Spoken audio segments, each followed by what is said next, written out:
Hey everyone, this is Karen Waxman, founder of Retail MBA. Today we're going to be talking about wholesale home goods. So if you have a great home goods product and you want to sell to retailers, this little training will give you some things to think about in regards to your home goods products. With that said, let's get started on today's training. Let's get started on today's information-based training on home and housewares products and selling into stores. All right, here's the thing about your category. If you're selling a product that's great for the home, just remember that this is an epic category and the buyers are always looking for new products. I know this for a fact because we have a lot of different products in a lot of different categories we work in. We work with clients in every product category, and home and houseware seems to be consistently always looking for new, hungry products, interesting innovation, something for their stores.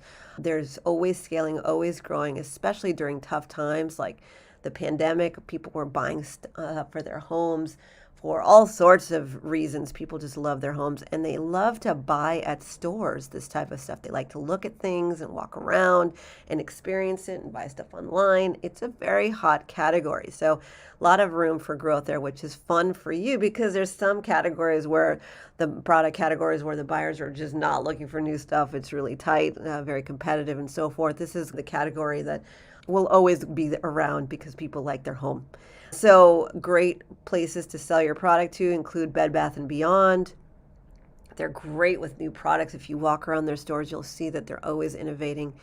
And they're actually not that complicated to sell into if you come up with new strategies and words to use to get them interested in your product. It's all about the wordsmithing and the things that you say to buyers to ultimately get them to buy. And really, it requires you to just put some feeling and thought behind your product before you just go out and reach out to retailers.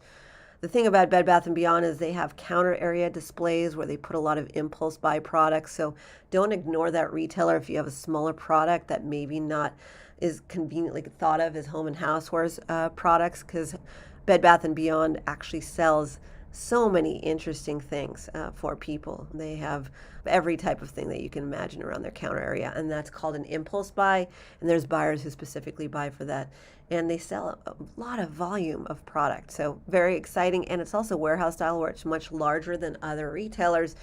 They have more room to buy things and so forth, like 7-Eleven and certain retailers, very, very small stores compared to a Bed Bath & Beyond. It means that they have the ability to buy more, test more, experience more, and that's cool. Home Depot and Lowe's is actually another retailer that's not so hard to sell into. You'd be surprised. A lot of people don't know this about these guys. As long as you know what words to use and you have a good product, decent product, they're really good at testing products. A lot of them are actually working online and doing a lot of work online, meaning that they're putting a lot of stuff on HomeDepot.com, Lowe's.com for new products. And there's nothing wrong with that. It's actually a great way for you to test your product with them. It can bring in another 6-7 figures worth of revenue for you. Eventually, if the product sells, it's a great revenue stream. A lot of times, if you have a new product and you haven't sold anywhere before, I would definitely check out Home Depot and Lowe's. A lot of my clients have gotten into those stores.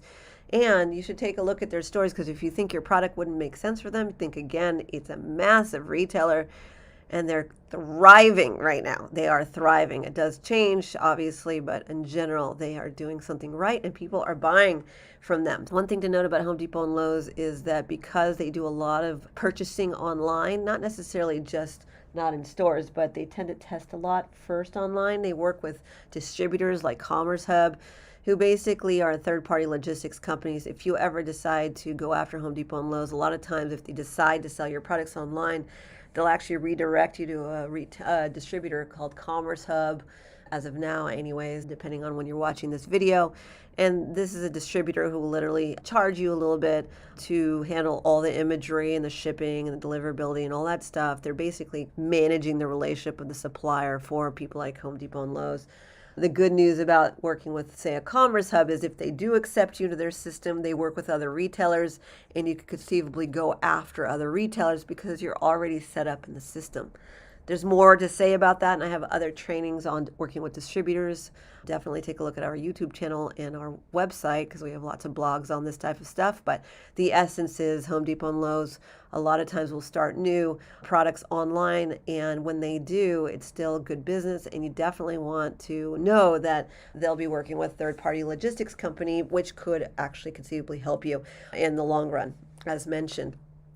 Don't forget CVS and Office Depot and other retailers like that. If I had a home and housewares product, I would definitely take a look at other retailers that your competitors are not looking into. A lot of people don't think about CVS for home and housewares product, but they do have a lot of stuff in there. If it makes sense for your product, definitely explore that option. Office Depot as well. Tons of home and houseware products that people don't even think about. And definitely explore other retailers beyond just the basic ones that people sell into in your category. If you want to learn about your industry as a whole, definitely take a look at the International Home and Housewares Association. They're an epic organization that supports people in this category. I would definitely become a member if you'd be open to that. You learn a lot of strategies from other like-minded individuals who've already succeeded in retail in this category, and you look cool when you are associating with the best. They also have an event every year called the International Home and Houseware Show, which is an epic event. Definitely, when you can, go visit that show. I've spoken at that show before. It's massive, insane, cool.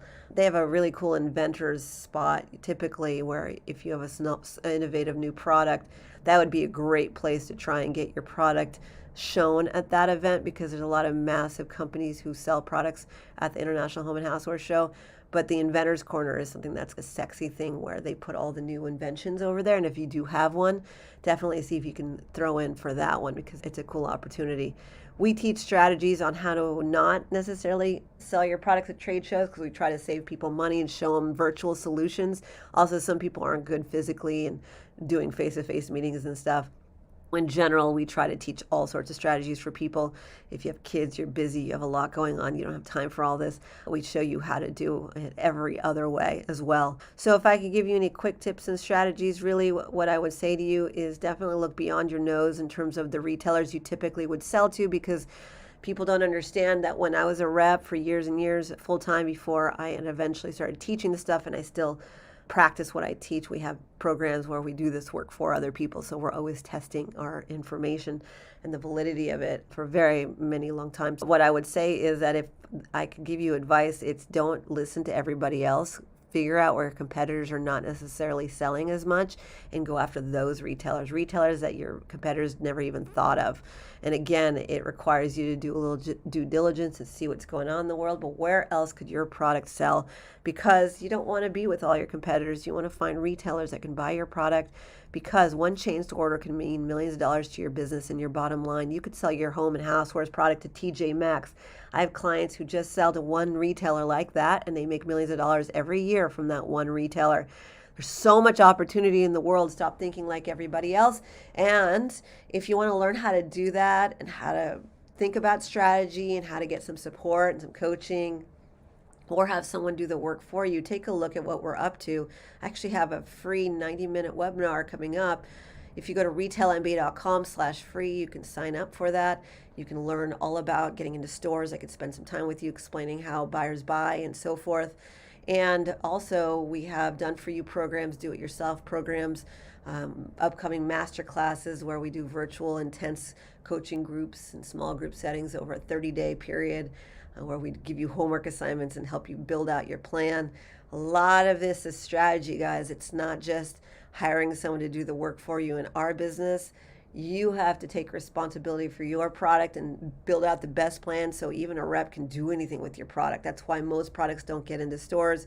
We teach you how to get around that. So if you want to take a look at what we're doing, go to retailmba.com. You can see our programs and services and systems and so forth, our buyer lists and more, and take a look at our testimonials page. We have so many people who succeeded over the years who had no experience, no buyer relationships, no nothing, and are scaling and growing, and we really want that for you.